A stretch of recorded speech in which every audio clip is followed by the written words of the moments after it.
Zlomil sa mi statív. Počkaj.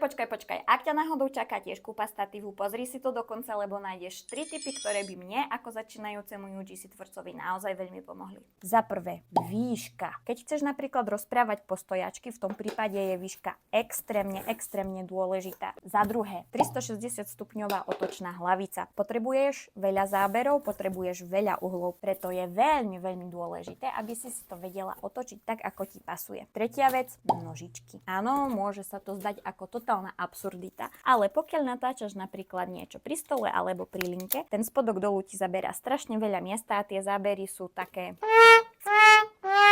Naopak, vec, ktorú som vôbec nepotrebovala, bolo Bluetooth ovládanie. Nepoužila som to ani raz. A tu je on. Mal by byť ľahký, spratný, s 360 stupňovou otočnou hlavicou. Pretože má tento závit univerzálny, kúpila som si držiak.